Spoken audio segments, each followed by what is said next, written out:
challenges of today. Lead forward with hope and confidence. Talk up our capabilities, our universities, our brilliant business leaders here in this room.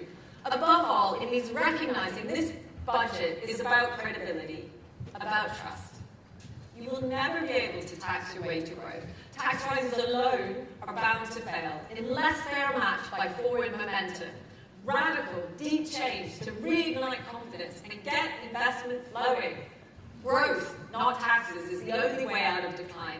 And that starts with business, with all of you in this room. Stability is the road to growth. But right now, there are too many roadblocks, not just the uncertainty of the budget, but across our economy. Business wants to invest, to transform the fortunes of this country. But when we need a green light to go, there are too many red lights flashing across the dashboard. Mixed signals, promises not yet delivered. That's what we're hearing from you every day. How can you compete? How can you invest when you're straining under some of the highest electricity costs in the world? Targeted support helps, but this is an issue that touches every business. How can you grow your business on the ground when the rate system actively holds you back? How can business hire for growth, build on the Mayfield Review, help 3 million people with long-term health conditions back into work, when some key government choices pull the other way? When NICS rises and likely changes to salary sacrifice make it more costly to take a chance on people.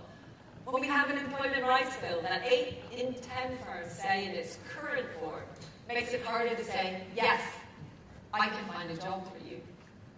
These are not academic issues. They are brakes on growth, with real consequences for real people. So our message is simple.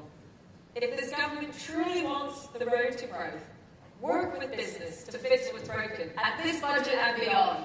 Pick up the policies that have sat in the too difficult box for too long. Forge a tax system that rewards investment. A rate system that encourages growth. Get building the infrastructure we need.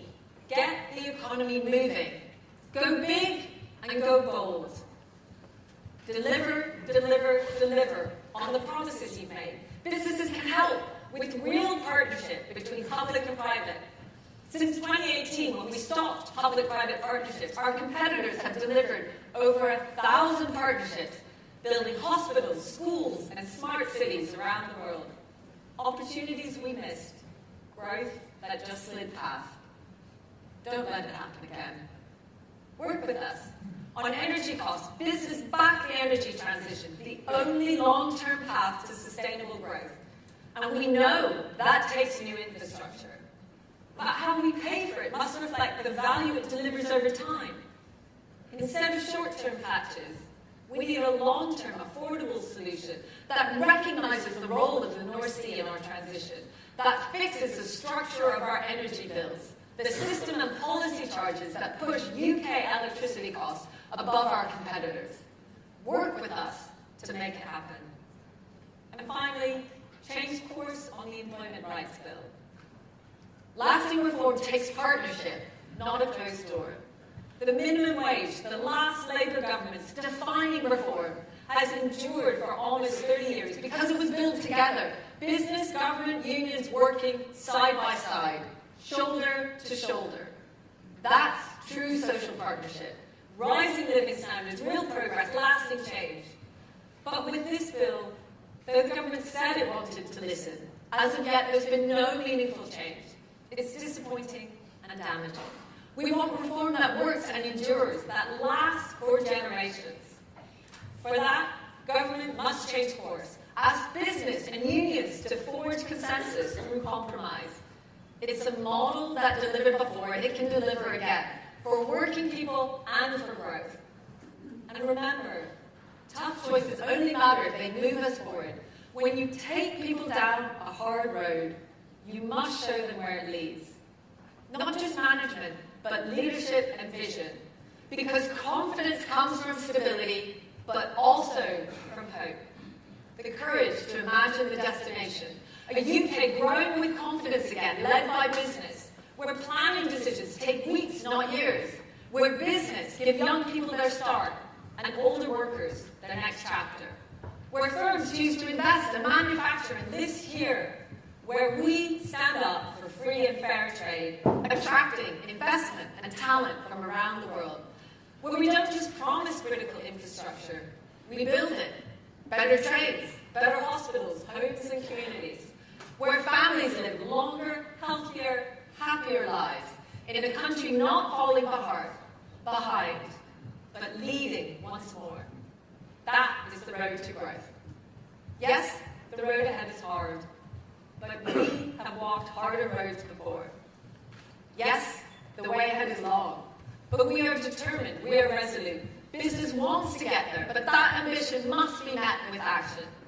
From a government that chooses stability, that chooses renewal, that chooses growth at every turn. Let's make this the moment we stop stalling. Let's make this the moment we shift gear. Let's make this a country not stuck, but surging ahead on the road to growth. Not broken Britain, but a country moving forward to a better future. Thank you.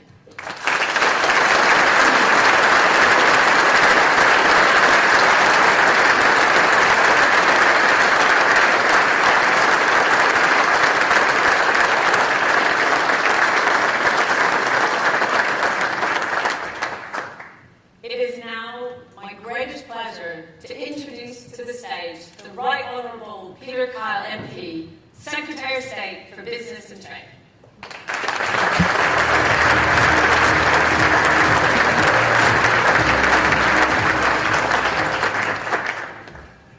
Thank you so very much, Rain. There's a lot of challenge in your speech, as there should be. A lot of challenge always in CBI, in good times and in challenging times.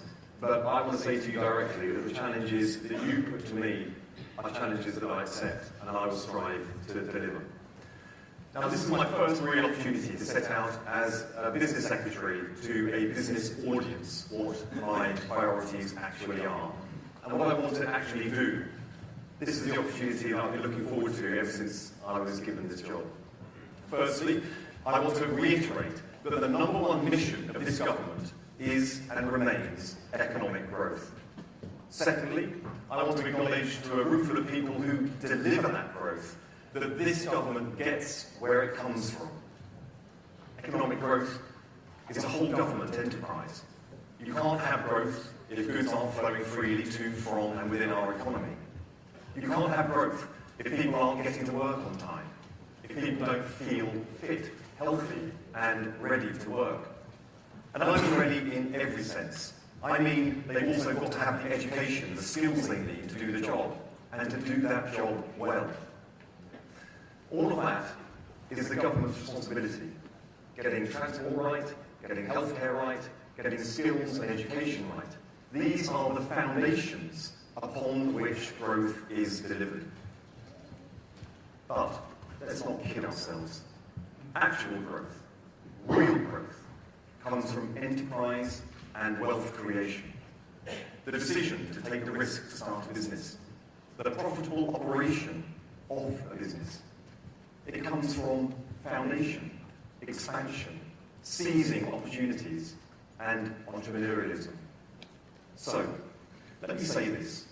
My priority in this job is to break down the barriers to business growth, to create the right conditions for you to do what you do best, creating wealth and opportunity. I want us to turn the corner on the low, slow, uneven growth Britain has experienced for almost 2 decades. I want to summon the strength, the ambition, and the belief to drive the economy that grows with purpose, works for everyone, and delivers for the people across the country. Turning the corner on growth is not like the slow alteration of turning an oil tanker. It's more like turning out of a harbour in a speedboat. The bumpiest moments are getting up to speed, but once you're there, you bounce from wave to wave, steady, stable, and on course. Now I say this because I know that the last few months, really the last few years, have been anything but easy. The austerity years, the botched Brexit deal, COVID, and trade disruption. For your resilience and your refusal to never give up or give in, I want to say thank you. Your resilience has been and remains one of Britain's great national assets. But resilience alone is not a strategy. It is the deliberate response to a lack of strategy. Every strategy starts with acknowledging the reality, and that reality is we do have some reasons for optimism. We've made some progress together, but I know that we do need to go further and faster. If you trade abroad, you'll benefit from the trade agreements that we have secured with India and the US, saving you billions of pounds in tariffs and duties. We've negotiated a new strategic partnership with the European Union. This will make it quicker and easier for you to do business with our nearest and largest trading market. And we are negotiating more. If you need planning approval for a new factory or a new data centre, you'll benefit from our planning infrastructure bill. It's the biggest shake-up of the planning system in an entire generation.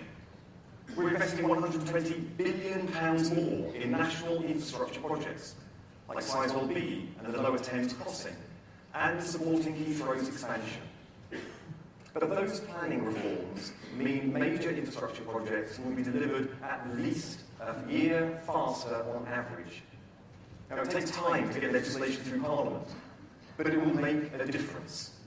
Our £13.9 billion record investment in transformational research and development will boost British business competitiveness in life sciences, in green energy, engineering, and far beyond. If you need to hire staff with specialist skills, you'll benefit from the expanded Global Talent Visa and our new Global Talent Task Force, which is beginning to bring the world's best researchers and engineers and investors here to the UK. It's about to launch. And through our modern industrial strategy, which we published in June, we are taking the long-term decisions to significantly strengthen and transform the UK industrial landscape. We're going all in on industries that we know can win for Britain and win big. So, we are turning a corner, powered by the resilience and ingenuity of British businesses, determined to transform the potential into profit, and by doing so, contribute towards real, lasting economic growth. And there are further early signs for optimism. Inflation is down. The Bank of England has cut rates 5 times since the election. Real wages are growing. And we are the fastest growing G7 economy over the first half of the year, and the IMF forecasts the UK to be the second largest growing economy in the G7 for the whole year, behind only the United States. And despite global conflicts, the threat of new tariffs, rising international borrowing costs, because of the choices that we've made, we are able to resolve, and we are able to show, slowly but surely, that we are turning a corner and unlocking economic momentum. The momentum that our country craves. Now, I know that business needs boldness, creativity, and it needs urgency. And that is how I intend to do this job. And what I'm about to say goes right to the heart of the changes that I'm going to make, and also why I was appointed to this job in the first place. I am relentless. I have never accepted no for an answer. And in my whole life, people have told me no. Sitting school exams, no. Getting to university, no. Starting a business, getting elected to Parliament, joining the Cabinet. It's always been the same old story. Now, I don't think that the challenge of my dyslexia is being a superpower. But being told no so many times, it does teach you a lesson. And the lesson is, if you are bloody-minded and have bloody-minded determination to get things done, it works. Now, I left school with no real qualifications, but pestered the body shop to give me a job. With an economics help, I got to university, and then I got a doctorate. I got selected for Labour in a previously unwinnable Conservative seat in Hove, and I won it. And today, I'm the President. Admittedly, the Board of Trade, but you've got to start somewhere. Now, I am determined to fight for you, British businesses, every day. I don't give up when people say it's too difficult, or it's never been done before, or it's never been done like this. I know government is sometimes seen as a millstone, slowing things down, holding people back, splitting the differences, rather than making a clear choice of direction. But that is not how I do things. As Technology Secretary, I was accused of being too close to big tech because I met businesses 70% more times than my predecessor. It made the front pages. Now that's a criticism that I happily accept, and it's one that I expect to repeat in this job. Because it's only by talking to you and listening to you and learning from you that I can understand what it is that you need from me. In my first few weeks as Secretary of State, I've tried to operate at breakneck speed. I've set out a host of new areas where we will reduce the regulatory burdens on business. No more mandatory strategic reports for medium-sized firms. No more director's reports for businesses of every size. We're saving businesses some £230 million every single year. I announced the shake-up of our key regulators with a complete programme of independent assessments where we identify regulators that are doubling up, stepping on each other's toes, or out of touch of the realities of the modern economy. We will streamline them. And today we are going even further and turning the corner with a renewed confidence, ready to unleash the energy and enterprise to build stronger, fairer, faster-growing economy. I am this morning announcing a rolling programme of industry-led task forces to scrutinise regulation that's slowing down growth across our country. These task forces will identify the red tape that needs to be culled, and they will recommend smarter, sharper regulation that builds and benefits a modern, competitive business landscape. And from today, the government's British Business Bank will also increase its pace of investment by 2/3, with a £4 billion boost to the most promising businesses in the industrial strategy sectors to scale up and stay here. Over the next 5 years, it will support 180,000 UK businesses in all. We are creating a stronger, more resilient economy with a £50 million funding to turbocharge production and processing of critical minerals in Britain. And after years of the highest electricity prices in the G7, I can initiate the flagship policy to bring down electricity bills. We're launching our consultation on the British Industrial Competitiveness Scheme. We want to reduce electricity costs for over 7,000 eligible manufacturing businesses. That will save up to £40 per megawatt hour from April 2027. Now I invite the CBI and all of your members to share your views on how best to get the BICS scheme right for businesses who need it the most. And there's more to come. My pledge to you today is that we will do everything we can to turn the corner. We don't intend to do it to you, but we will do it with you. We will build a pro-business, pro-wealth creation, pro-growth Britain. This week's budget will take the fair and necessary choices to embed that further. We will not repeat the mistakes of previous governments by losing control of public spending and uncontrolled borrowing. We will cut the national debt by sticking to our tough spending plans and clamping down on government waste and inefficiency. And we will push ahead relentlessly with the biggest drive for growth in a generation. Economic growth is built on the bedrock of stability. In the budget, the Chancellor will take the tough decisions necessary to keep inflation down, protect families and businesses from rising costs, to safeguard the public services and keep debt under control for the long term. For too often, too many commentators have been too keen to talk our country down. Last Thursday, for example, one national newspaper ran an article that was entitled "Why Everyone Who Can Leave Britain Should Do So Before It's Too Late." Now, sometimes I feel in these tough times, these modern-day Jeremiahs take the first pleasure in predicting economic doom and gloom. And the truth is, the Britain that I know is a can-do nation, not a make-do nation. There need be no cap on our national ambition, no barrier to growing our economy further and faster. If we reject the doom-mongers and the naysayers, set our minds to it, and support British businesses to deliver. No one built a successful business by believing that they would fail. As the inspirational American activist Helen Keller said, optimism is the faith that leads to achievement, and nothing can be done without confidence. My own dad worked his way out of poverty by first serving in the Navy, and after that he left the Navy and went into business, working his way up from door-to-door salesman to growing and then eventually owning the business. I saw what it took to do that. The personal sacrifice, the time he sacrificed with his family and his friends, the single-minded determination to make the next sale, to make the next step, to guarantee that you could pay the next month's wage bill. And the safe belief triumphing over other people's doubts. Now that is what makes an entrepreneur. I lost my dad last year, shortly before the election. There are times that I miss him most of all. And standing here before the CBI as Britain's business secretary is one of those moments.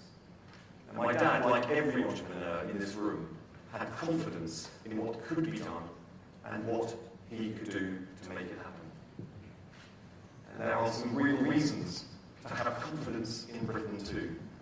We are a country with huge strengths, unmatched scientific capabilities, a globally influential financial sector, creative brilliance in every region, and manufacturing expertise admired around the world.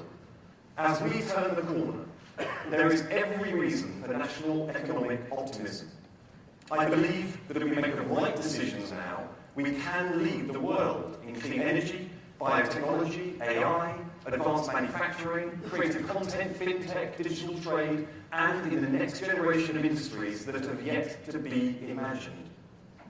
That is only possible if we make Britain a better place to do business, a more rewarding location to take business risks, the start-ups and scale-ups capital Europe of the world, of Europe, to enhance the skills and the workforce and employability of our people, to create a more productive and competitive economy, an economy that works for everyone wherever you live.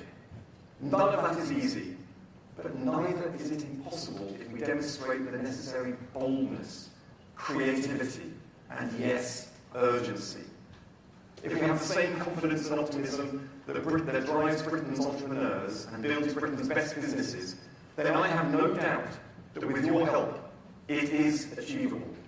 As we turn the corner, we will prove that as the nation summons its collective strengths, we can revive economic growth, restore opportunity, and build national prosperity and emerge stronger than ever.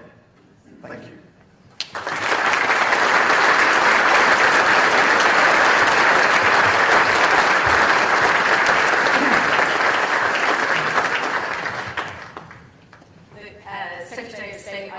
I think it's great to see we've got one of my history heroes in common through Helen Keller. I think that hope and confidence really shone through, and I think what we were both talking about is just that sheer determination to get things done. And I think we were both together on that trip in India where we were with the business delegation, and I think if you think internationally, this government has delivered so much over the past year in a closer relationship with the EU, a deal with India, and some of the, let's say, damage limitation perhaps with our relationship with the US and the high level of tariffs.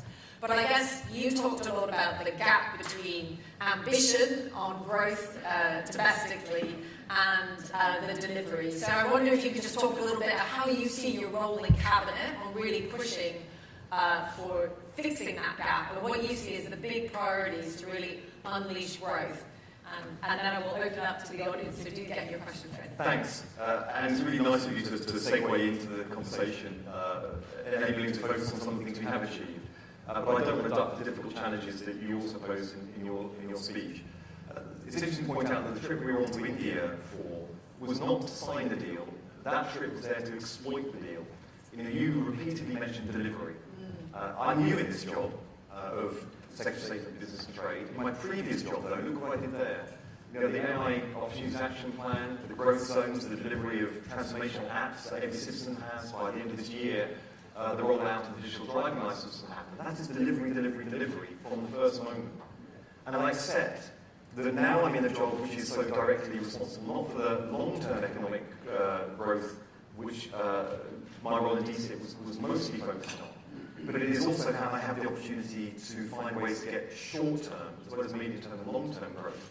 That is something that I know needs to be tackled with absolute urgency. And yes, the planning reforms takes legislation. Yes, some of the regulatory reforms. Just in the first few weeks in this job, that £230 million of regulatory reform was found within the department. I want to find ways we can find that in every department, because if that money is knocking around in the DBT, you can bet your bottom dollar it's there elsewhere. So we're putting together a team in DBT so we can go and assist other departments to do so. And that's doing work that doesn't require legislation. And of course, I'm open-minded about where we go from there.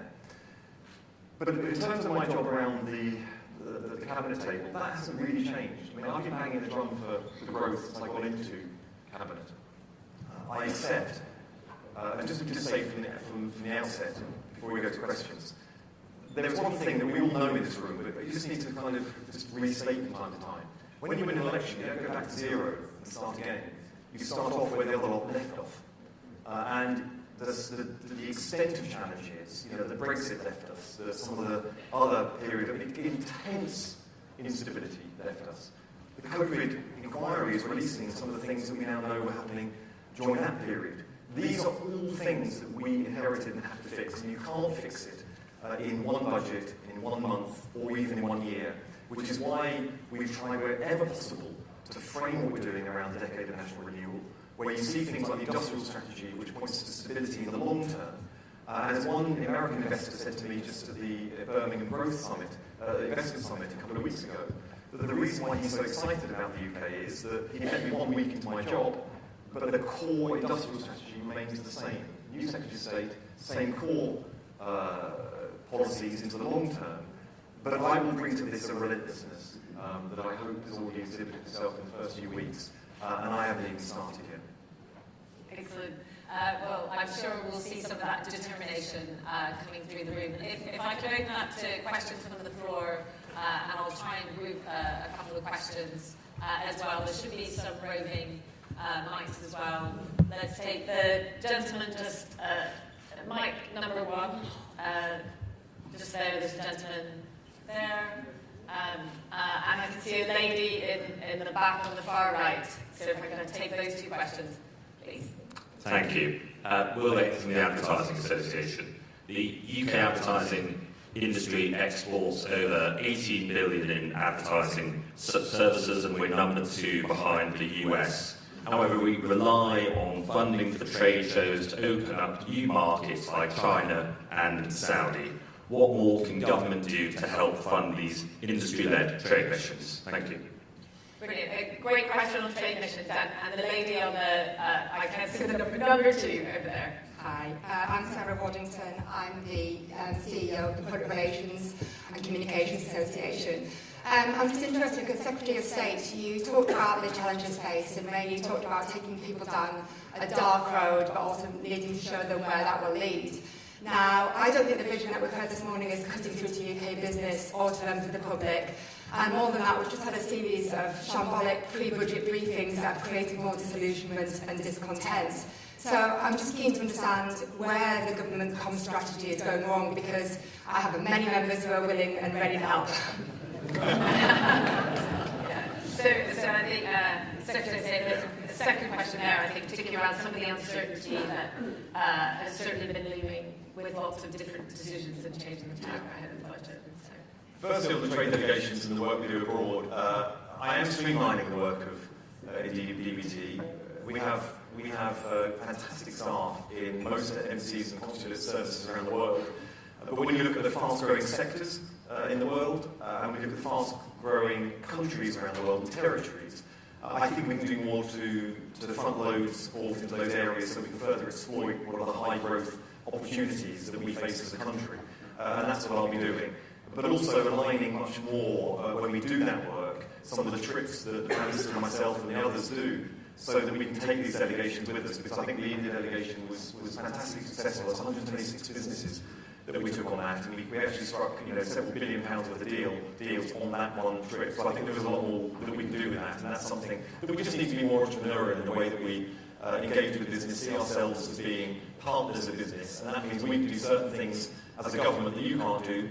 You can strike the deals that we can't strike, so there means that there needs to be more synergy in the 2020s than you would have had in previous times. In the run-up to the budget, I did a media round this morning, and I did sort of 10 or 12 interviews when I'm asked a lot about this, and you're asked about the sort of process leading up to the budget rather than the fundamental things we're trying to do. That, of course, is as frustrating for me as it is for the listeners. Where exasperation is expressed from the business community around the narrative running up to this budget, well, I'm all ears, I'll be listening to it, and I'll be making sure your voice is heard for the next budget. Thank you. Let's open up to another couple of questions. I can see, there's Mike just here, and a gentleman in the second row here as well. So, Peter Morning, Steve Rigby from Family Business UK. In business, we see activist investors pulling boards in different directions. But in the government today, we have a whole series of activist groups in the party pulling, frankly, in quite different directions. How do we get the party more unified behind growth? Thanks. Well, a parliamentary democracy is a parliamentary democracy. It's not just within the Labour Party that you have, of course, it's right across the House of Commons. Within the Labour Party, you have seen a unanimity of purpose when it comes to delivering the core economic stability measures that we've brought in. Now, I think that what we need to double down more on, which is my job, I'm criticising myself more than anyone else, is to express the singular importance of economic growth. Now, economic growth has become a kind of catchphrase in a way that we use very regularly. But I'm working really hard to see how we personalise that to everyone. Because people, whether you're living alone or whether you're in a family, whether you're working in a business or you're running a business, economic growth is the key that unlocks all of the opportunities that we want to seek individually, as families, as communities, and as a country. It is a singular challenge of our time. We inherited a situation when we came into office where we were stuck in this vice-like grip of high taxes and low growth. And we are not going to break out of this cycle unless we do some pretty profoundly different things. I have framed this as we inherited a growth emergency. I really think we have inherited a growth emergency, and we are still in it. And we'll be in it for as long as we're unable to get our way out of this situation without relying on increased economic productivity, as opposed to just the sort of normal tax rises or government cuts that let me take you so far. It's finite. Economic growth is a new opportunity, and we have to grab it with both hands. Now, already, you will see that we have taken on some really challenging areas. Planning reform is not easy. It's not easy for communities, it's not easy in Parliament, but we will do what it takes to get it done. In an emergency situation, in an emergency environment, you have license to do things that you don't in other times.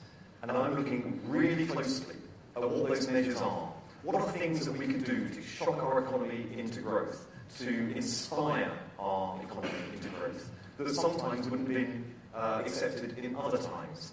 That's the kind of debate I think we need to have.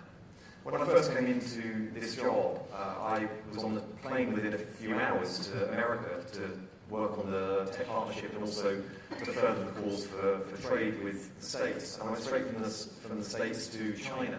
And I took the first trade negotiations for 7 years with China. At the same time, I was dealing with the JLR cyber attack. And I hope you are all learning from the JLR cyber attack and making sure your businesses are robust in the moment that we're living in. But I acted with boldness and creativity and urgency over that because JLR and the West Midlands economy was in an emergency. Now I'm taking that same approach to that emergency to the need to get growth into our economy. And I hope that as you see me in this job in the weeks and months ahead, you will recognise that I will be acting as stridently when it comes to growth as I did in an emergency situation that everybody acknowledged was an emergency when it came to JLR. Just here and up to you, and I'll see if we can squeeze in just one other as well. I'll be quick. Thank you. Martin Taylor, co-founder Redwood Technologies Group. Governments around the world use their own procurement power to boost their domestic industries and drive economic growth. The UK is home to many mid-cap, globally competitive tech companies, of which we're one. Yet we find in the terms of recent and current major government procurement that the terms are skewed so as to prevent British businesses from bidding successfully. So instead, these opportunities, golden opportunities, are being presented to foreign competitors whose solutions are usually not as suitable. So the question is really, will the government put its money where its mouth is, back British business, and help us grow the sovereign technology base, or should businesses like ours move overseas to get the growth we need? Maybe just one question in the front here.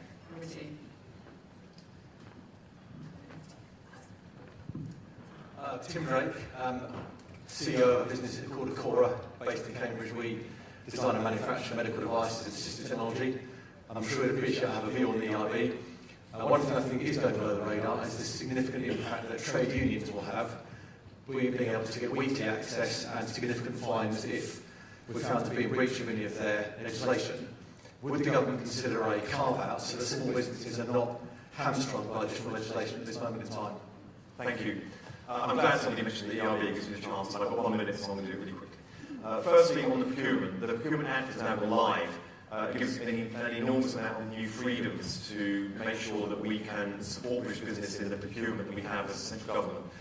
It's my intention to work with other government departments to make sure that we max out the opportunity that we now have in terms of the powers we have today that we didn't have when we came into office, to make sure that we support British business. When it comes to emerging technology like AI, we now have a sovereign AI unit based in Number 10, working to the DC Secretary of State and to the Prime Minister to make sure that we support British development of AI and other technologies. When it comes to the ERB, let me be really clear about this. The Labour manifesto was very, very clear on two things. Firstly, that we would have legislation that would be both pro-business and it would be pro the people who work in businesses, and the two would not be put into contention against each other. That is the intention of our manifesto, and that was the promise that our manifesto made. Secondly, it made the explicit promise that we would consult before implementing the measures. Now, many of the measures have gone through, will go through with primary legislation. But when it comes to things like zero-hours contracts and day one rights and some of the other areas, there will be 26 consultations that will be launched once the bill clears Parliament. And that gives us the opportunity to make sure that the detail of the implementation is true to the promise our manifesto made. That is pro-business and pro the people who work in businesses, to create a more harmonious relationship, not ever making it zero-sum. I will not allow it to become a zero-sum. Give one to the other loses the rights or responsibilities. This has to be got right. But this is a key opportunity, because since the last update to employment rights, we have had zero-hours contracts becoming prominent in our economy. Being employed by apps has become prominent in our economy, and hiring refi has emerged into it. And I don't think any good business seeks to become competitive on the back of those emerging trends alone. Core businesses benefit from having great products and services and relationships with their customers and staff. And I believe that we will get this right, because you have a Secretary of State that's gone back to that manifesto and is determined to implement the Employment Rights Bill along those lines going forward. And I'll say that when we launch these consultations, please engage with it, make your voice heard, and engage with me and my department to make sure that we get it right. Secretary of State, thank you for joining us today. I know we will both lead forward with hope, confidence and determination to see that growth. Exactly. So we will hold you to that. Thank you very much.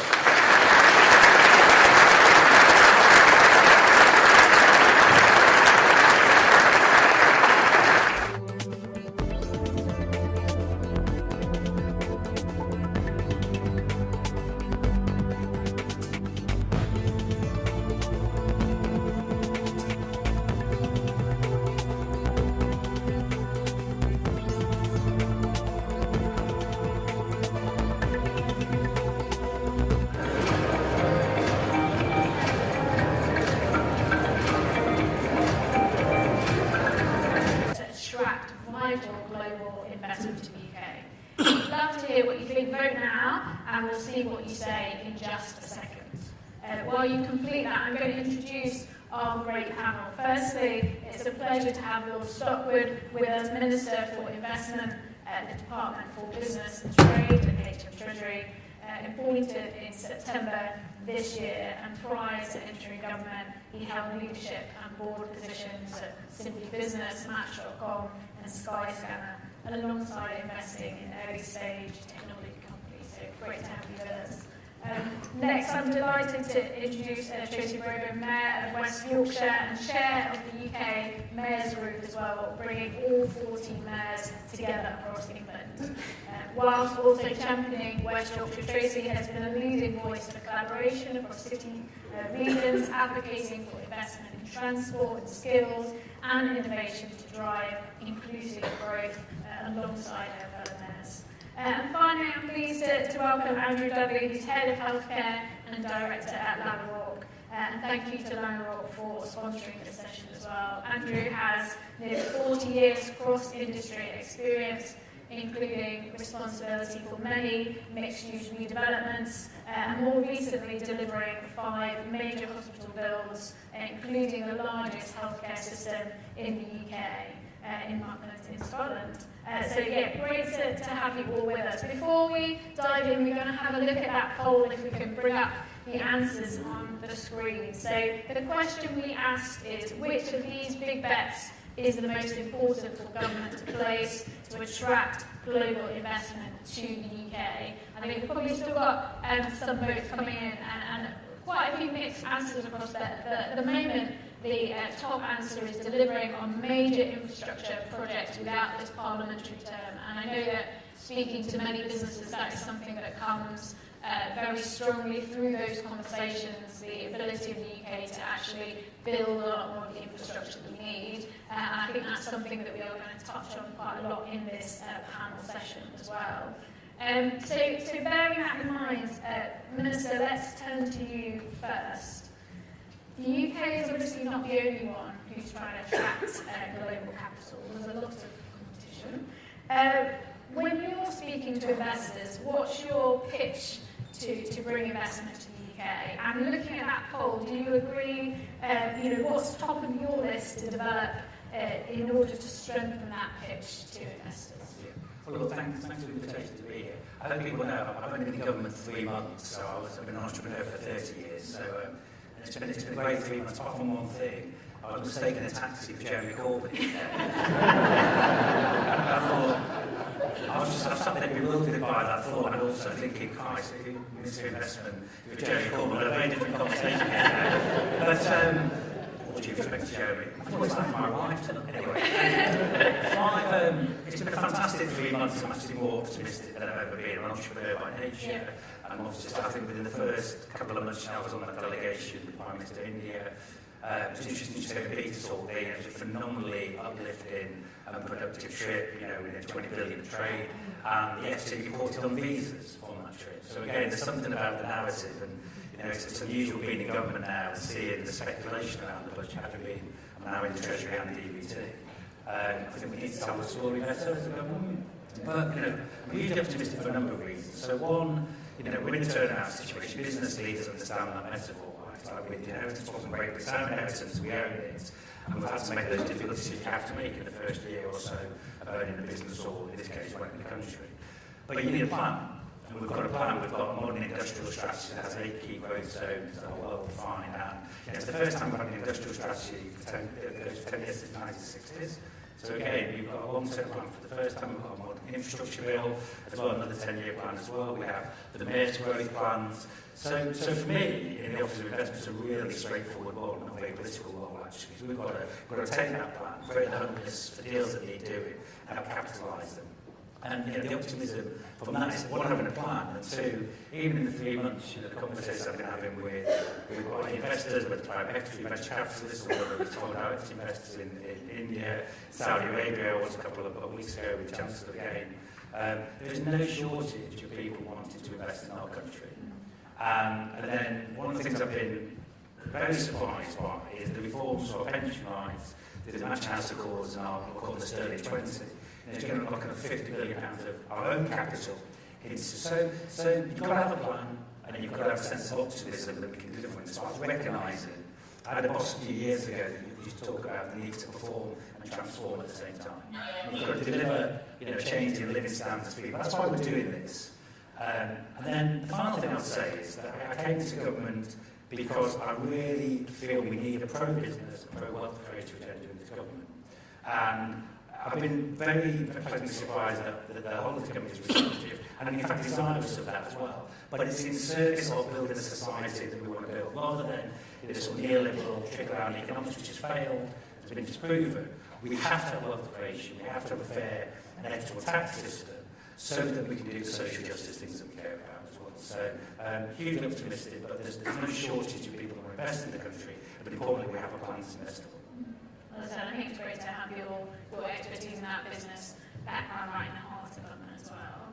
Tracy, I don't know if I can turn to you with kind of a similar question. Obviously, you were on that trade delegation to India as well as Rain as well from the CBI. How do you, as the Mayor of West Yorkshire, kind of make that pitch? And also, how can you make sure that, as Metro Mayors, you're kind of working together so that you're kind of creating that unified investment environment rather than maybe kind of pitching against each other? Well, the pitch is dead easy because living and working in West Yorkshire, I'm absolutely passionate about our region and the opportunities. And for those of you that don't know, anybody from the north here? Hands up, anybody from the north? Yay! For those of you that don't know, you saw the softies, we're in the middle of the country, and Leeds is our core city.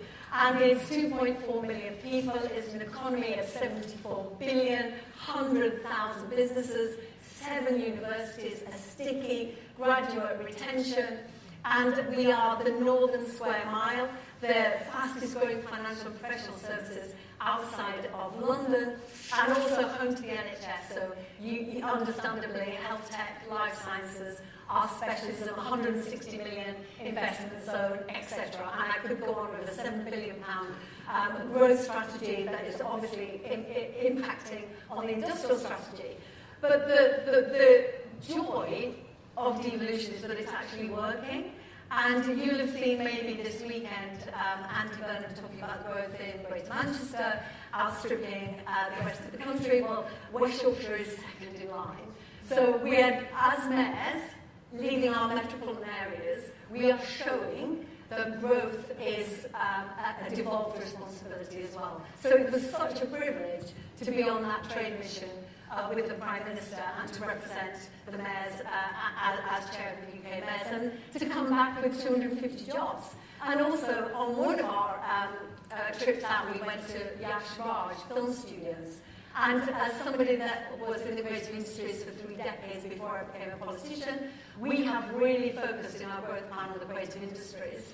And being able to then approach Yash Raj with their promise of 3 feature films being made in the UK, and now they're checking out location sites in Bradford.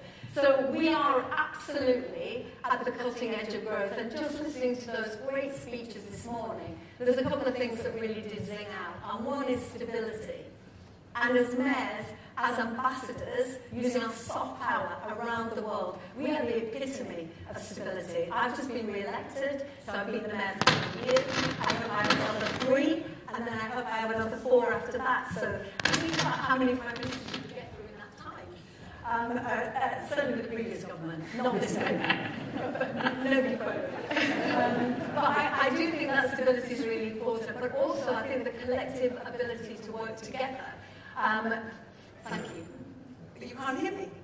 Okay, you can now. So being able to work together as the UK mayors, so there are 14 mayors across the United Kingdom, but also where we have common challenges, being able to work together as the Great North. So all of the northern mayors working together on international trade, on energy, on transport, and then also, for example, in Yorkshire, the mayors working together in the White Rose rail plan. You'll have seen in that poll, transport infrastructure being an absolute priority, and mayors are leading the way. And also you'll have seen the Live Man work that Andy and Steve are doing together on transport in the northwest.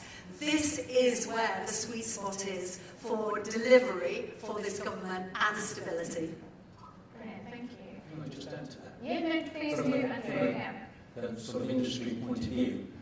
We don't deal with the mayors that often, but Liverpool Manchester Railway is one where we have dealt with Steve Rodham and Andy Burnham.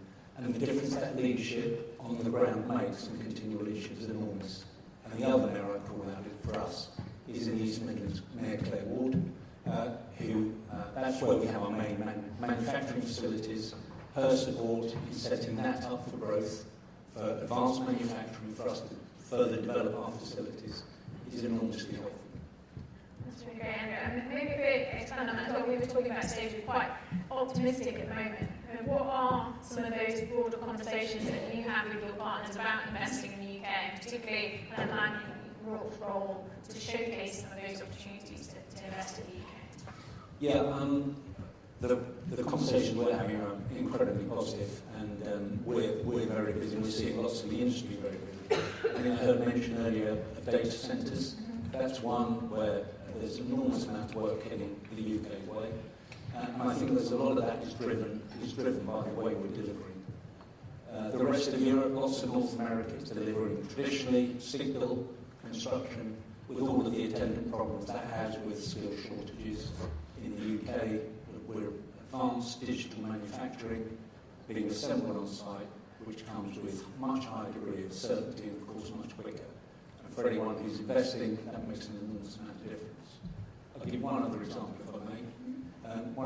One of the world's richest men, Larry Ellison, wanted to bring forward his search for the cure of cancer, the Ellison Institute of Transformative Medicine. He brought his investment to Oxford. Now, Oxford University obviously has its major attractions, and our research capabilities have major attractions. But for a team in a hurry, our ability to deliver to very high quality, such that we're able to satisfy Foster and Partners, Larry Ellison and the Oxford planners, while delivering at pace with certainty, makes an enormous difference. Could I just jump in there, please, and just say about the data centres? Microsoft have invested 106 million in a data centre, Skelton Grange, in Leeds. But there were bumps in the road, and it was coming to our office by being able to bring everybody around the table to get those bumps smoothed out for Microsoft. If you have challenges, if you have a mayor, go to the mayor's office, because we are able to really give you that soft landing and help you move at speed, and to exactly what the Minister Peter Carr was talking about, how you deliver, get those partners around the table. Yeah, thank you. And I think that's a really important point where I think it's great to hear the pitch for the UK, but it's about how do we turn some of those conversations into opportunities on the ground. And I know for you, Ministers, one of the big things, and something that the CBI has been very supportive of, has been the Office for Investment. And that really is, I think, set up to be that kind of one-stop shop for investors wanting to come to the UK. So I don't know, do you want to just talk a little bit more about how can businesses kind of dock into that? What are some of the practical support for people sat here in this room that they can think about drawing upon and to use to sell investment in the UK to their own global boards? Yeah, that's exactly what the Office was set up. All my predecessors, both the two Tory ones and the Labour ones, to actually talk about the continuity of the service, and where it works best is it sees that sort of one-stop sort of docking station for business. There's a number of ways that can happen. So one can be, just simply us arbitraging the investable projects that I talked about earlier. The second thing can be actually just co-creating projects together. So where there are global investors who have an expertise in a particular sector, we have sector expertise and people that work with all the mayors as well to look for where there are opportunities for manufacturing bases, for data centres, for technology partnerships. So we actually are co-creating a number of projects as well. And then Tracy mentions there actually if there's issues within the process. So we have, I don't know the exact name, it's called the Grid Connections Panel or something, which were the data centre examples that we're able to prioritise and help support the business cases for the connections on grids, etc. And there's a number of other initiatives as well. There's things like we've got a Global Talent Task Force, where we're trying to attract the best talent from whether it's academia or entrepreneurs as well around the world. Listings Task Force, again, for companies that are trying to list. So there's a number of initiatives. But what I state is it's just really important that people get in touch and actually, most importantly, where there are blockers that businesses can't get through themselves, whether that's working in a public procurement process or something that has a unique political angle to it, then we can help them navigate those sort of processes as well. And the final thing, something personal, it's just important for me. So the role sits uniquely in government. So I say we've got the Treasury team, Rachel, and Peter's team in DBT, and then we the call with number 10, usually with Room in number 10. And so again, we now have to navigate the system to make sure we're having the conversations. But the one thing I'd add to that is that it's really important, having only been in government 3 months, is that I hear business leaders talking about, and particular departments talking about, business people should run government. Let me tell you, that would be a terrible idea. It's a terrible idea. You need more commercial people in government, absolutely. And pay people like on the other side of negotiations. So a number of deals that we've been doing where I think you need to be very commercial to realise where investors want to both leave this supply and demand side. But actually there are a myriad of skills and capabilities that great civil service bring to the table as well. So again, it's been a bit of learning for me in the first 3 months, is recognising that we definitely need more commercial expertise, but the power of the civil service has been brilliant and has been really supportive and really helpful in things like legislation, in things like looking at the right processes to ensure that we're considering things the right way. And yet, I agree with Peter 100% that we need more pace and more entrepreneurial spirit to try and get things through quickly. Well, I think that's where we can hopefully see these things really working well and moving together, if you've got government and business working together. And obviously, crucial to that, Tracy, if I can turn back to you, is also about how we work in the national government through to more regional and local levels as well. So maybe do you want to expand a little bit on the point you were making earlier about how government, industry and metro mayors can work together to kind of unblock some of those barriers and make sure we have delivery on the ground? Well, I would say a really good example is the Regional Investment Summit that we had recently in the West Midlands. And it was hugely successful because as mayors we had a space in the venue where we could meet businesses and investors and make our case about why invest in the regions. And it does feel often, doesn't it, if you're a global investor, London and the South East is very compelling. It's a magnetic pull. But for us to be able to then offer what else is going on, and certainly you were talking about partnership working and sharing expertise, where we have the Square Mile in London working with us in the Northern Square Mile, and being able to say to investors, well, if you want to get outside of London, then Leeds is a really good place to be. And you'll have seen the Chancellor had the Leeds, she announced the Leeds reforms in Leeds before coming back to London to announce them. We can make the case that we are UK PLC rather than just those regional sort of islands. And certainly on those trade missions, I think it's been really helpful to have the support of government and DBT. So over the last few years, I've been to Dubai, to the US, to Boston, Pennsylvania, to working with DBT, taking businesses to meet other businesses, creating, for example, in Nashville, a health tech bridge between Nashville that's very like Leeds and Vanderbilt University and Leeds University, developing a partnership. It's the first ever US relationship Leeds University has ever had, but that was curated from this trip. Next year, Germany, Switzerland, the US again, India for the third time, but this time, next year, with all of the Northern mayors going together en masse to talk about that agglomeration and the offer of the North, but absolutely supported by DBT. And I think it is that collective heft that it's not just about the national announcements, but it's also about those regional announcements as well. And one that's really made a huge difference for our region is mass transit and transport and infrastructure coming up again and again. £2.1 billion for mass transit in Leeds, connecting Leeds and Bradford. Bradford, the youngest city in Europe, the most diverse city in the country.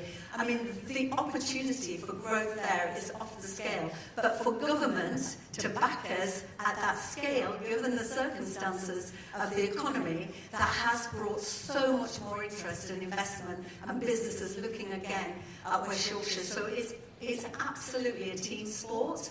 And we're definitely, it's a privilege that we are also a Labour family, a Labour mayor working with a Labour government and Labour MPs. That is the sweet spot.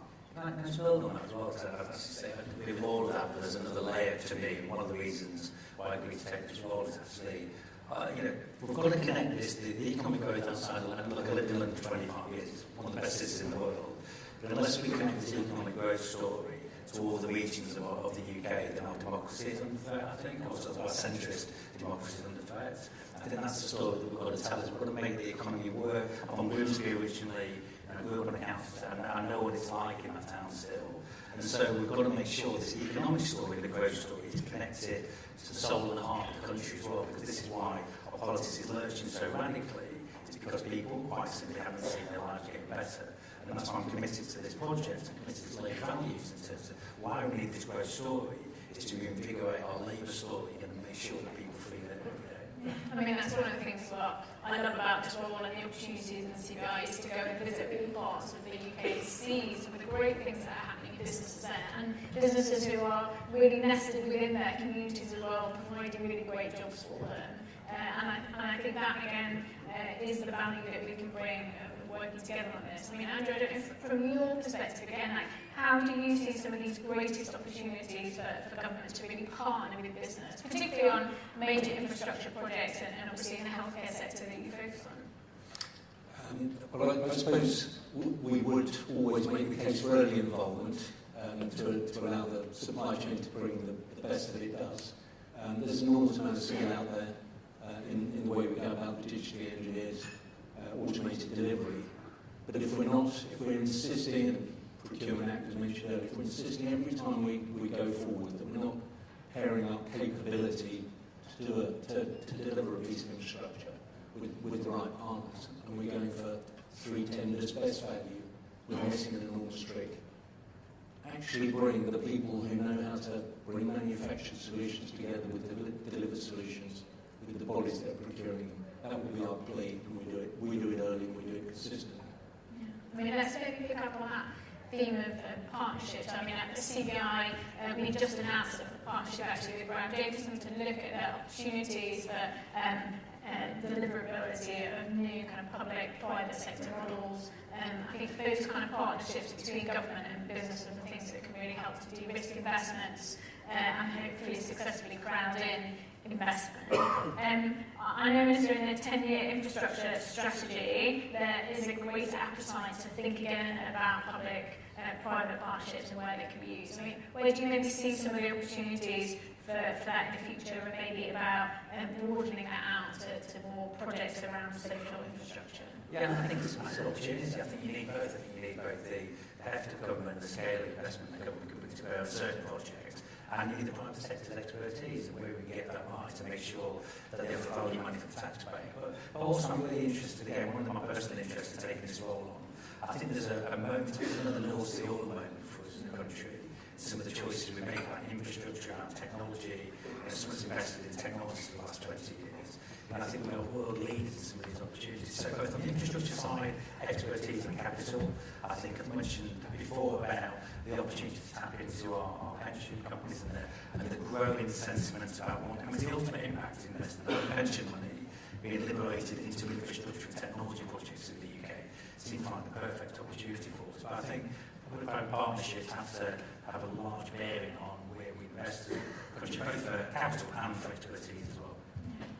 And Tracy, thinking about the role, and you mentioned there about the kind of 10-year infrastructure strategy, and I think you mentioned that around having that stability from the mayors and making that pitch to investors. How do you think about, maybe on a more personal level, how you make sure you've got the right kind of team around you and that right kind of capabilities at local levels to take advantage of those opportunities? Yeah, thank you. I just build on what Jason was saying initially. I think it's absolutely vital, if we're going to be innovative in delivery across the country, that we have those public-private partnerships. And there's huge opportunities, particularly around housing and green energy. And the way that I'm really pleased that Homes England, for example, are really leaning into working really closely with the mayors. We are working with News, Homes England and Bradford City Council, for example, on Bradford City Village, which is a whole new adventure in Bradford, because we're trying to create a market for housing in the city centre, the densification of the housing. But also we've got the Leeds New Town that you may have seen announced, that densification of Leeds, and also Bradford's getting a brand new railway station, and the build out of the Southern Gateway there huge opportunities for public-private partnerships, and particularly if we're going to hit 1.5 million homes, we can't do this on our own. We absolutely need those relationships, and I've seen that in West Yorkshire, that my pitch, I grew up in social housing, and for me housing is one of my biggest priorities, to give people that stability. So when I first became the mayor, pledged 5,000 affordable homes, and all of the housing associations came together to help me deliver specifically on that pledge. And that's to your point about partnership working. That has then spun out into a developers forum. It's enabled us to work collectively about how we deliver those targets. And certainly on green energy, I mean, the green tech, green energy, the whole ecosystem is probably worth 8 billion to us regionally, and we are pledging to retrofit all our hundreds of thousands of homes. It's a massive opportunity for the government, but again, we can't do it on our own, and we have to lean on the private sector as well to help us and cluster the ground source heat pump manufacturers in West Yorkshire to deliver at scale on this ambition to get to zero carbon by 2038. So none of it happens without that partnership, and that's the unique soft power of the mayoral model, that you can bring anybody and everyone that you need around that table to solve problems. So of course it's about capacity. We're 1,000 colleagues organisation. By the time we're delivering mass transit, we're taking buses back into public control as well. We're building homes, we're delivering skills, supporting businesses. So we're probably going to be about 1,500 by the time I finish in the next 3 years and go back out to elections. So we are a growing organisation, but it isn't just even the combined authority or strategic authority is what we are now. It's our local authority partners. And in May, there may be some churn, so it's really important we have that stability at the heart of the region to deliver on those plans for our region and to grow the whole economy. That's great, thank you. And I think really clear examples there where we've got that shared vision, bringing people around the table, and like you say, where none of us can do this on our own, it's about how we can work together on those as well. We talked quite a bit there around having the right capabilities and having the right skills to that. I mean, Andrew, I don't know if you can turn to you in terms of, investment is, attracting investment is not just about that kind of financial capital, but it's also around making sure we have got the capacity and the capability to deliver those projects effectively as well. So, I mean, how do you see the kind of UK's skill base in terms of both our strengths and maybe some of those areas that we still need to kind of address if there's gaps out there? I think the strengths piece, and I've mentioned it in a couple of the earlier on actually, is around the digitally engineered, digital design, automated delivery. We are seen as leaders, certainly in Europe, in this area, but it's in small pockets, and that's what's holding productivity back. It needs to be much wider.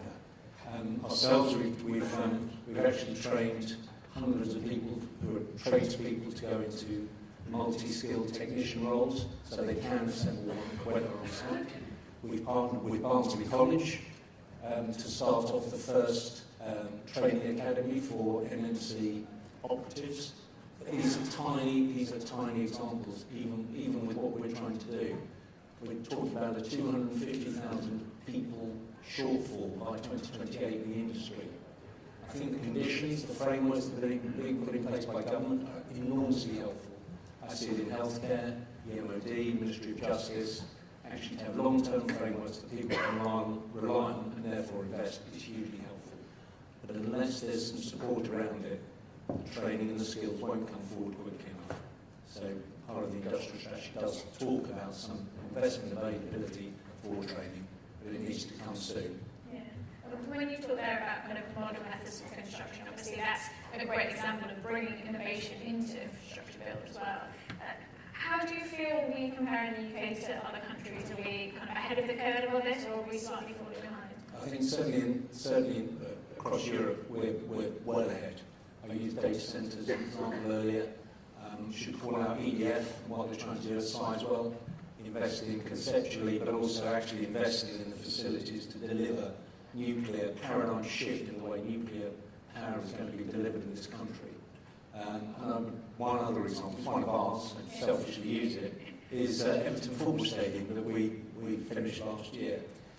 American architect, Dan Rees, who delivers huge stadia all around the world, and his team and him tell us that it's the first stadium. It's 75% digitally engineered, made off-site and assembled in the UK. It's the first one that's delivered to budget and ahead of programme. Fantastic. The skills there. The skills there. Yeah. It's an important point, though. So, I know I spent a lot of time talking to this investor in the UK, so it's a story they want to tell me. But there's a lot of positivity around it's a relative position. We always want to go faster, go deeper into all these projects and cut regulation. But we have got the relatively strong position, and particularly one of the things these trade missions we're talking about, the Prime Minister and Chris Badenoch getting ready for. We are going out in this sort of post-Brexit world and redefining that and grabbing the opportunity to set the conditions of trade and set the conditions of regulation as well. So much as I want Brexit, there's a position here where people are looking to invest in this country and it's positive relative to their choices.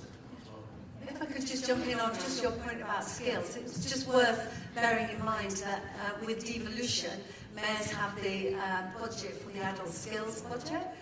So we are able to speak to businesses and say what skills do you need, and then be really agile delivering. So, for example, the telecom sector told us they couldn't recruit, so we put on a course for 800 telecoms engineers. But it's also about who gets on those courses. So it was those.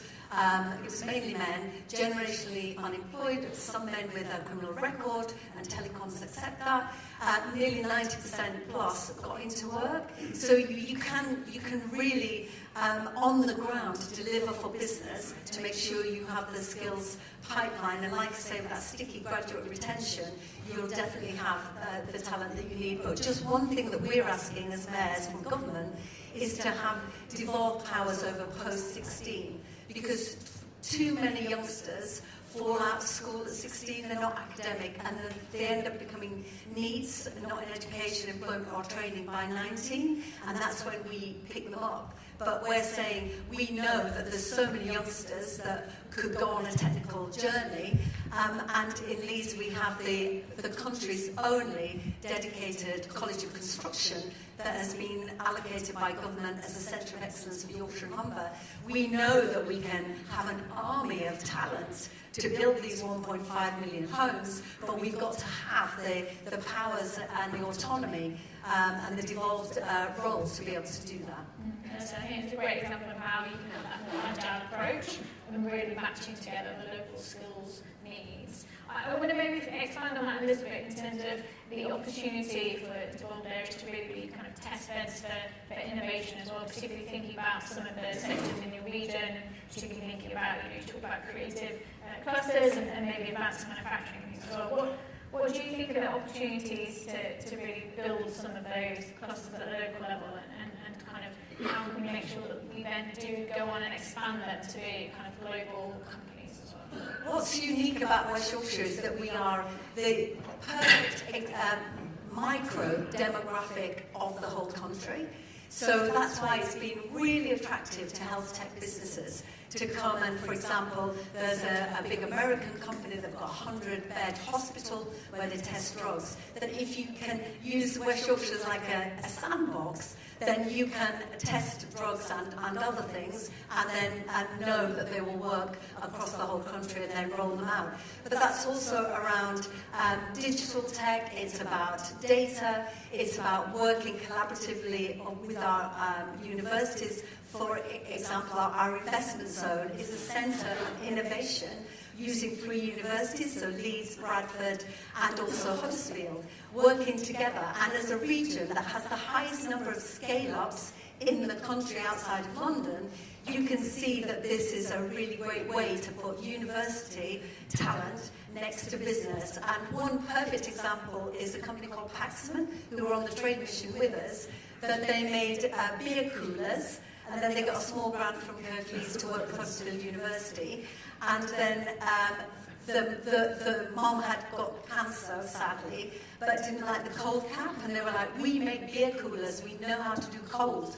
And they developed this cold cap, and now they are global leaders in cold caps around the world, and we're on their trade mission with us, and I think 50% of their business is now in the US. So those scale-ups are really important, but I think that test-bed approach is the way to do it. And as somebody that really believes in collaboration and cooperation, being able to lead on what's called the Great North Creative, so bringing all of the North together to look at music, all of our exportable products, music, film and TV, the written and spoken word and gaming, and saying that together we can have a better offer to the rest of the world if we operate as size, not in competition, but where can we be, better than the sum of our parts working collectively. So I think that the North particularly in May will be totally devolved. So it is quite a unique experiment, and I think that ability to test things out,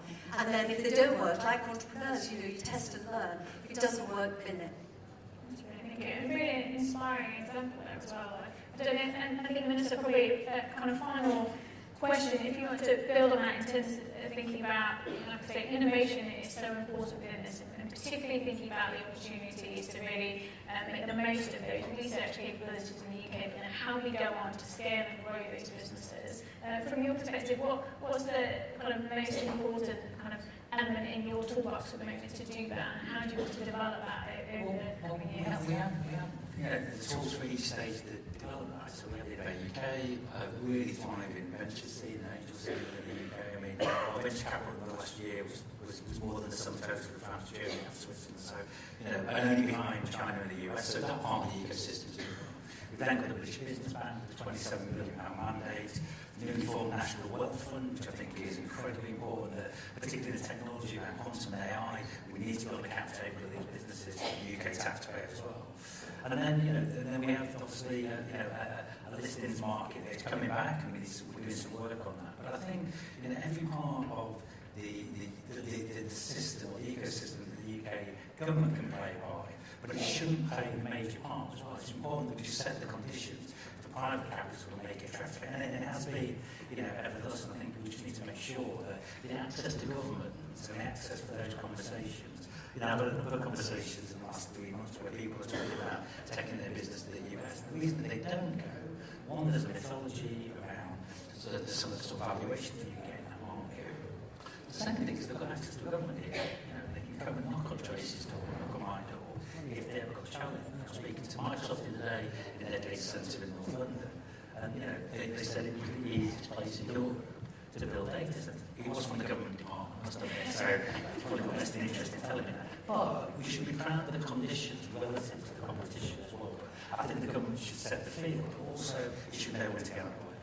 Well, I think it's been... Just one other point, there's a comment there from some part about procurement. That is definitely something the government needs to do a better job on. The Ministry of Defence will allocate 10% of their equipment budget to novel and innovative technologies as well. And I think it's a really big opportunity for this government to just strategic procurement to make sure that businesses in the UK have access to our markets easier. And that's the whole process that we're going through at the moment. So I thought that was a really important question to acknowledge. Well, I think that's really important to hear, and again, another example of where we can think about really investing in the talent and those capabilities within the UK and helping them to scale as well. Well, thank you to everyone for your contributions there. I think we've had a really positive discussion around some of those opportunities in the UK, actually thinking about how we can make sure we're making that positive pitch to global investors. And importantly, I think really talking a lot about that partnership, about how we can all work together to actually bring some of those opportunities to life as well. So thank you very much to my whole panel. Just thank again Minister Lockwood, Tracy Bowen and Andrew Dudley as well. Thank you very much for the discussion today. Thank you.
Can you hear it? Ah, yes.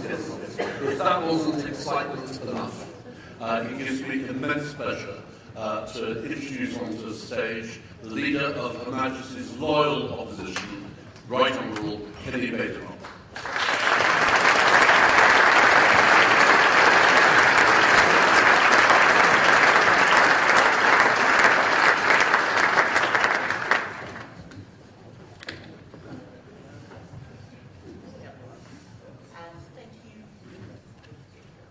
Thank you for everything that you have done at the CBI. When I first became business secretary, the CBI was not in the good place that it is now.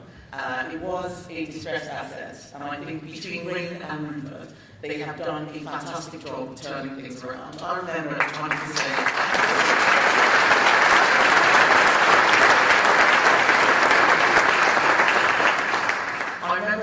people saying that the CBI would cease to exist, other organisations would never take over. I'm very pleased to see you go from strength to strength, but I am very sad that this is your last CBI conference, so thank you so much for all that you have done. And thank you, all of you. I know that you're all very busy people. You have staff to pay, customers to serve, boards to convince, banks to placate, and you're spending your time this morning with me. I'm very, very grateful.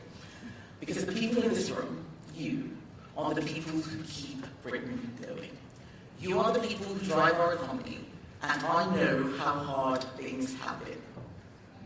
Over the past year, I have visited more than 150 businesses, big listed companies, family firms, tech startups here and in the US, manufacturers in the Midlands, hospitality in coastal towns, oil and gas firms in Aberdeen. I have sat in your boardrooms, walked on your shop floors and back offices, and I have listened. And what you tell me is very simple. You want to grow, you want to invest, you want to hire, but you feel squeezed, second-guessed, constantly interfered with by a government that doesn't really understand how business works. We are all waiting in trepidation for the budget in just 2 days' time. We spent the last 3 months hearing nothing except which horrible taxes are coming. But when I visit businesses and I ask them what causes the most anxiety, yes, they do talk about the tax burden, but the single measure that is complained about more than any other is this government's programme. It's not a tax rise. It is the Employment Rights Bill. Businesses don't oppose rights for workers. You know that good staff are your most valuable asset, but you can see, better than anyone in Westminster, that this bill is not about fairness. It is about power. It's about putting unions in charge of your workplace and sending you the bill. So I want to explain why Conservatives oppose it, why we will repeal the terrible measures in it, and how that fits into a bigger Conservative plan to get Britain working again. First, let's be clear what we are dealing with. This bill is not a little tweak to modernise the law. It is a 330-page assault on flexible working written in the TUC's headquarters, designed to drag Britain back to a world where unions call the shots and employers carry the blame. For 30 years, flexible labour markets have been one of Britain's real strengths. They allowed us to create millions of jobs after the financial crisis. They helped us keep unemployment much lower than competitive countries. They are one of the reasons we became the largest exporter of financial services in the world right up till 2024. This bill rips that up. Take day one tribunal rights. Under this bill, a new hire can turn up at 9 in the morning and lodge a claim with an employment tribunal before they've even worked out where the toilets are. There are already 491,000 claims in the tribunal backlog. Yes, you heard that right. 491,000 claims right now. It takes about 2 years for a case to be heard. Most employers are told by their lawyers to settle, even when they've done nothing wrong, because it is not worth the hassle or the expense to fight the case. That does not protect workers.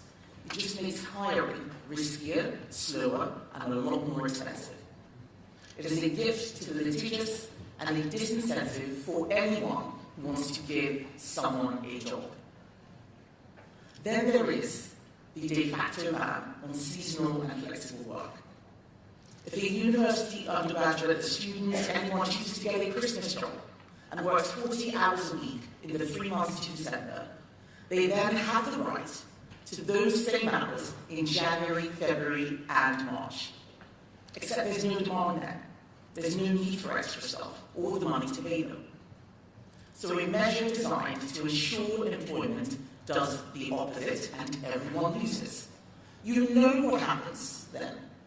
Rational employers stop taking on seasonal staff at all.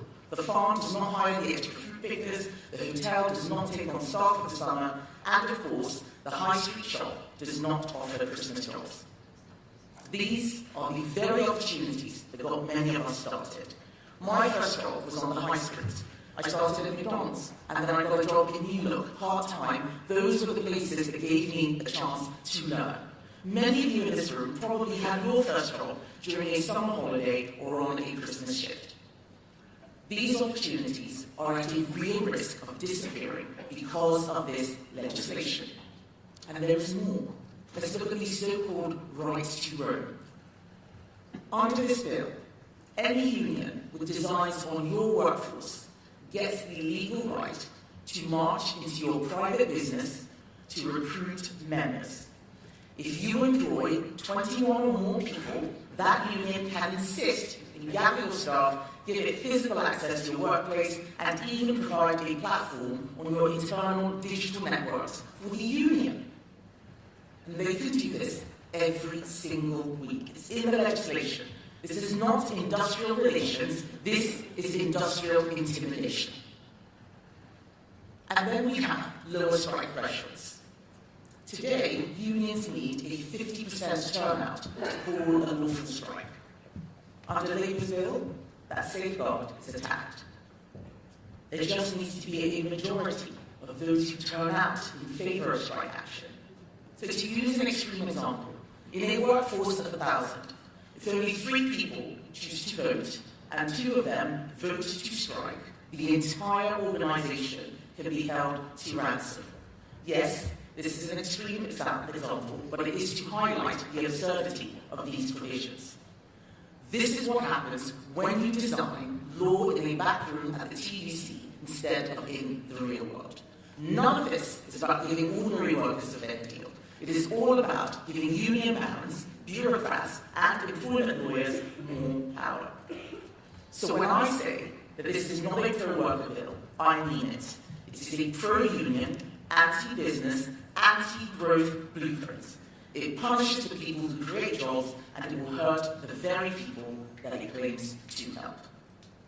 That is why Conservatives will repeal every job-destroying anti-business measure in it. Britain cannot prosper with a state that smothers ambition and a labour market that is designed solely for union bosses rather than for the millions of people who want to work, hire, build, and grow. Now, some people will say that this is all exaggerated. They will say it's about fairness and that somehow Britain can absorb all of this without cost. You know that that is not true. It will cost businesses £5 billion. Peter Kyle said this morning that the government's #1 priority is growth.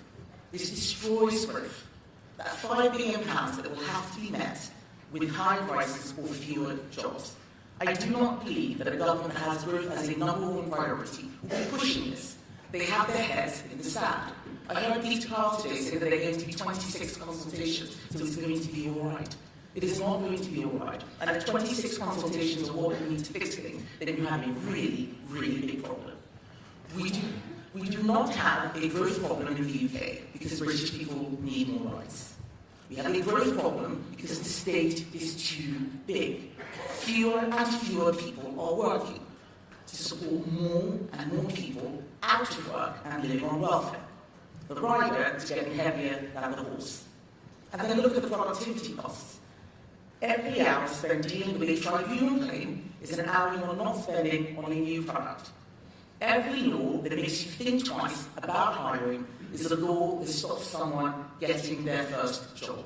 Every regulation that moves risk from the state to the employer nudges investment out of Britain and into countries that still understand reward. Right now, Britain needs more people in work, more investment, more experts, more risk-taking, not more rules. We need to get Britain working again. That is how we pay for our NHS, that is how we fund defence, that is how we look after the vulnerable.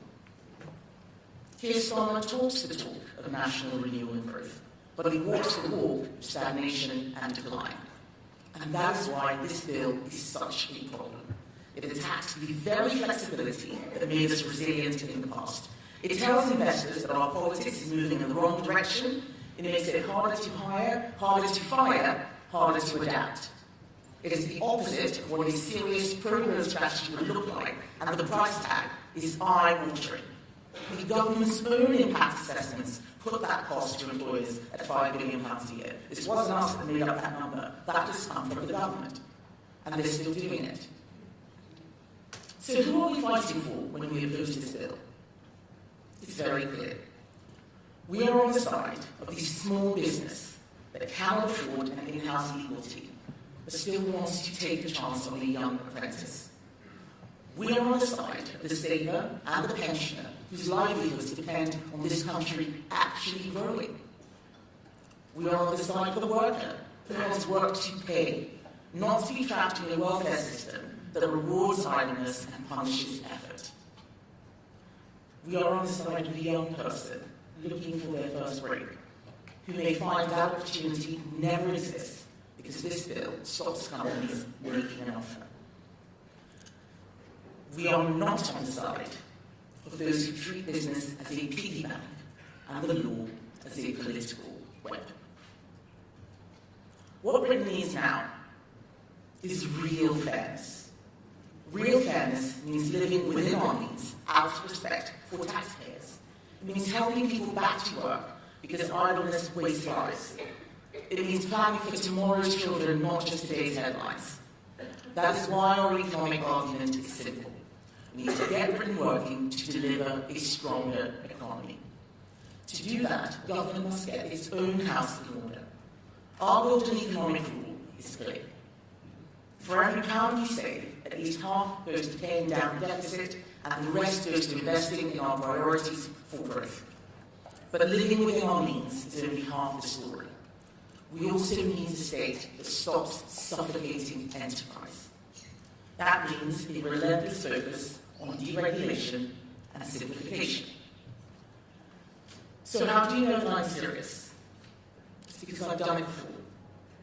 When I was business secretary, I started a smarter regulation program.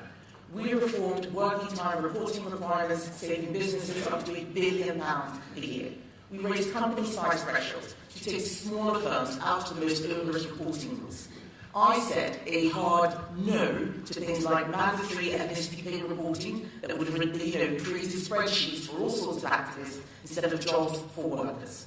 That is the direction we must go in again. A Conservative government, led by me, would scrap pointless reporting burdens and let managers manage. We would focus the state on what it should do: secure our borders and enforce the law, protect property rights, provide essential services, reliable infrastructure, and then get out of your way. For those of you who don't know, this week is Family Business Week, so it's a great opportunity to remind everyone that it is Conservative policy to scrap Labour's family business tax. And there is so much more.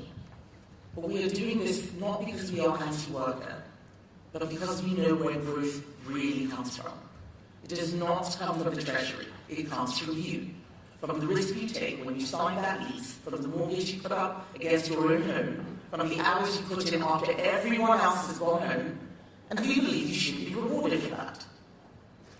So on Wednesday, we will finally see the budget, although it feels as if we've seen about 3 different versions of it before Rachel Rees has even stood at dispatch box. And I expect that we will hear warm words about fairness and national renewal We will be told there is a hole in the public finances, that everyone must do their bit, and we will see tax rises dressed up as a necessity. They're not. We need to cut spending. But if Rachel Reeves is serious about growth, if this government really cares about the future of British business, there is one easy, cost-free decision that they can take. And that is to scrap the Employment Rights Bill. This bill does not raise a single pound in revenue, it does not help a single unemployed person into work, it does not add a single unit of productivity. It is a pure political project. Killing it would be a sign to the world that Britain still understands what makes an economy grow. And if the Chancellor had any sense and any regard for business, she would use the budget to say, we got this one wrong, and then she would drop it. It would be the cheapest pro-growth measure in the Red Book. And if she does not, then I repeat my promise. At the first opportunity under my leadership, a Conservative government will repeal every job-destroying anti-growth measure in this bill, and we will restore common sense. We will send a very clear message that Britain is open for business again. But I will end with this, a message to all of you. You cannot sit this out. Too often in recent years, business has retreated from the argument for fear of criticism. That cannot continue. If you believe in enterprise, believe in opportunity, and believe in the idea that wealth has to be created before it can be shared, then we need you. Speak up. Tell your staff what this bill means for jobs. Tell your customers what constant tax rises and red tape are doing to prices. Challenge those who treat you as a problem to be managed, not a partner in our national success. The choice for Britain is stark.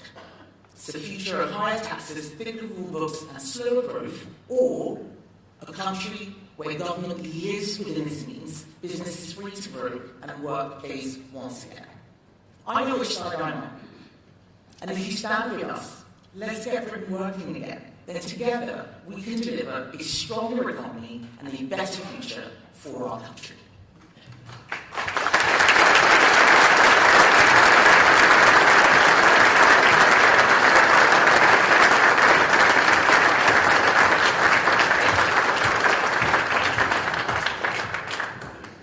Wow. That's really good. And you may know that on the Employment Rights Bill, the CBI has been chirping almost as loudly as Andrew on the iniquities of it. But do you sense now, you are, what is it, 15 months into your job, do you sense that... What? Is it 12? Time flies when you're having fun. We'll get a couple of questions in a moment. But do you feel that you're getting better at it?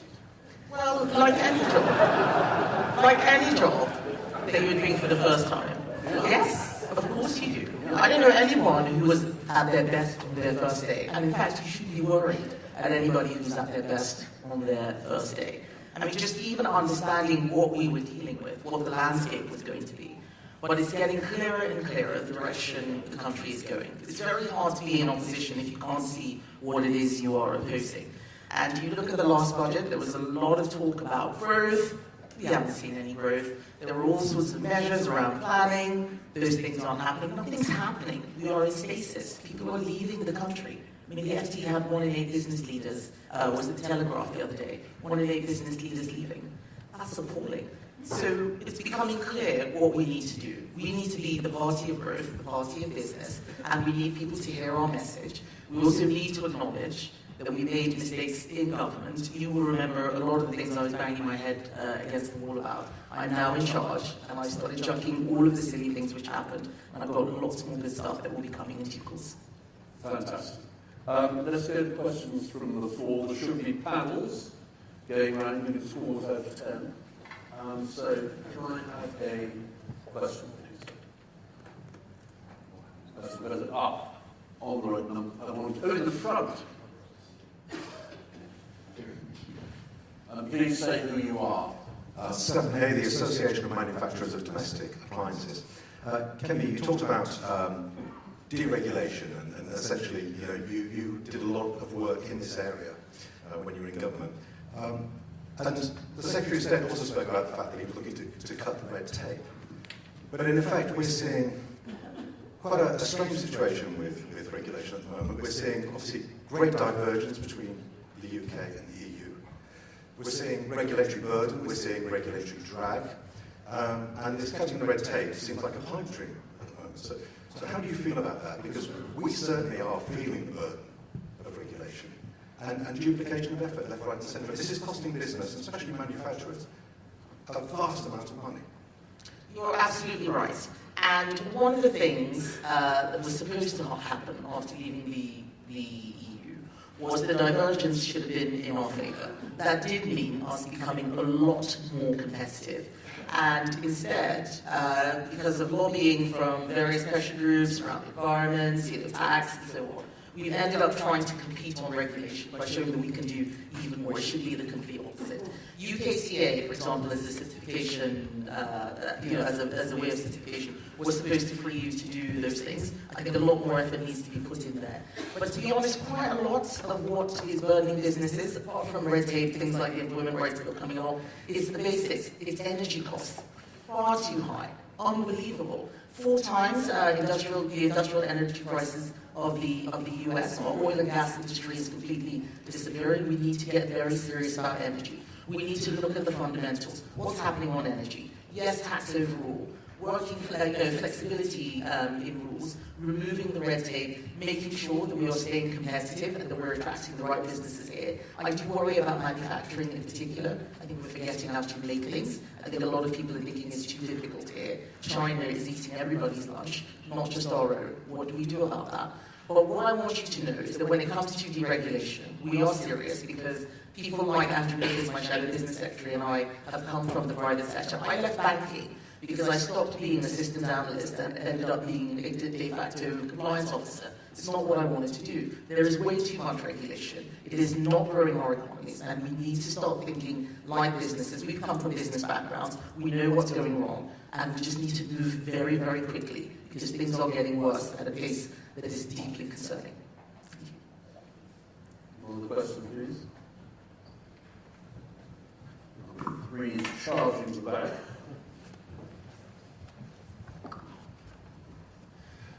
Good morning, James Birch, Lieutenant Capital Chair of the CBI Business Rates Committee.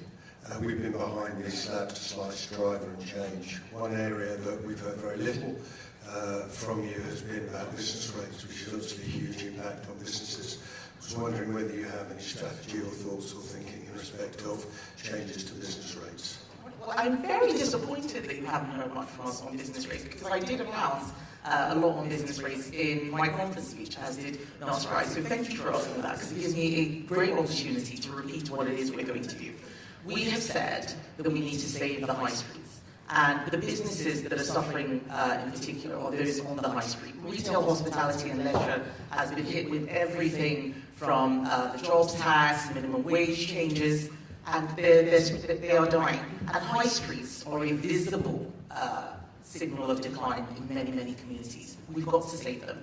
So our policy is to abolish business rates pretty much for the high street. Anyone whose rates are £110,000 or less, we would abolish that entirely, and that will for retail, hospitality and leisure. Those are the people who are struggling the most. And that's one of the things that we know will actually revitalise the high street and ease the burden of business rates. What happened in the last budget with the changes, reducing the discounts and so on, caused a lot of stress for businesses across the country. In my constituency, many people just decided to give up. We cannot be in a position where we are causing businesses to give up because it makes sense not to work. We need to get Britain working again. Business rates is another area, like deregulation, where we can do better for a lot of businesses. Another question?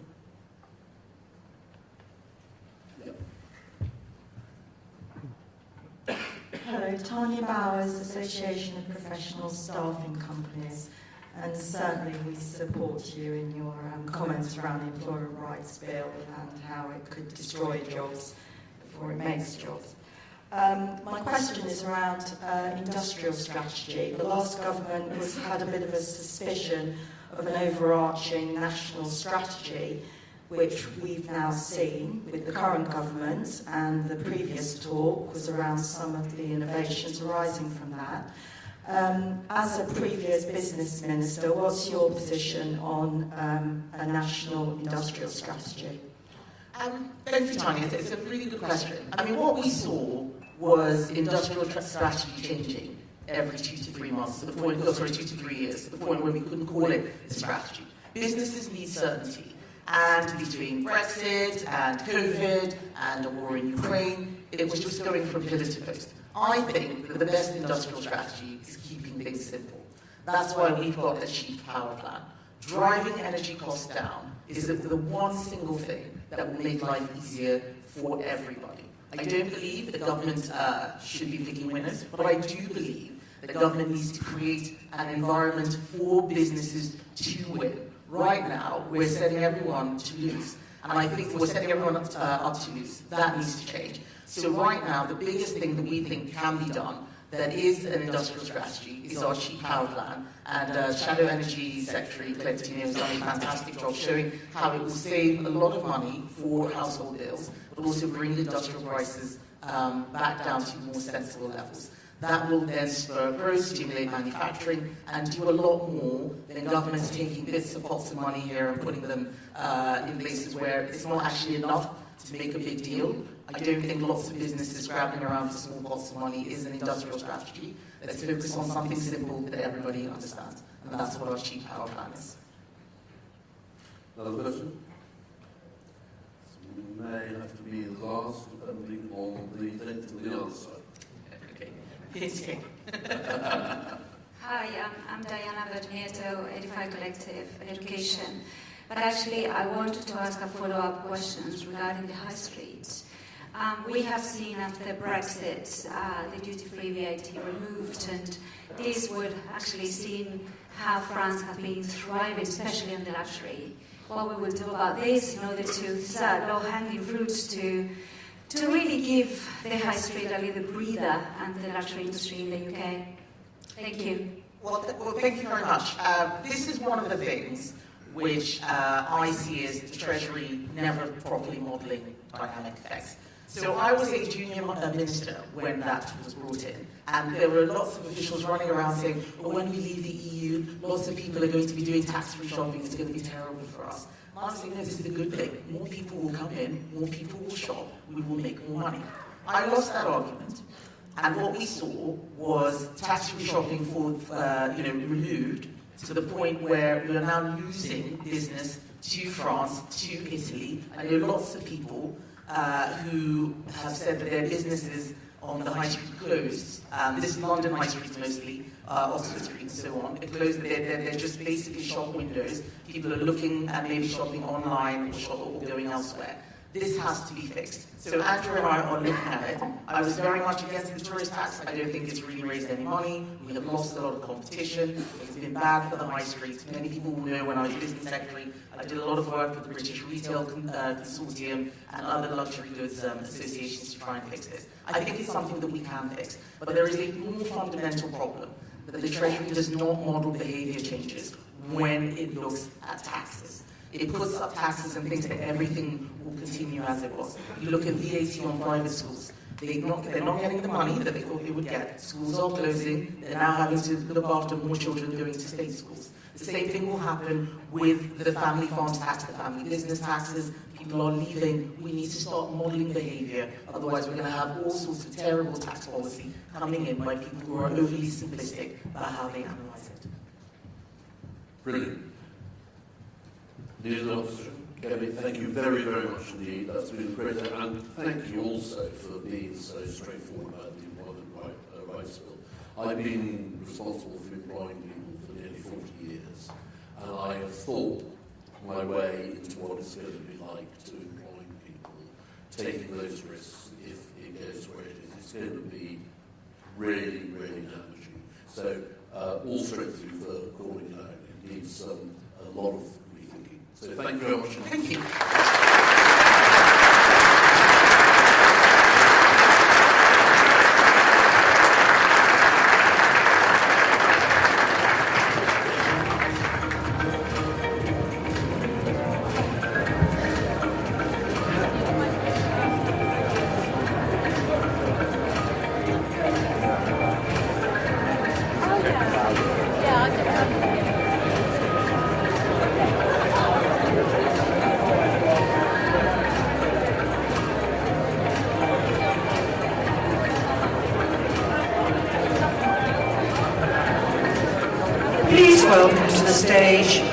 Excellency Mr. Vikram Doraiswamy and Rain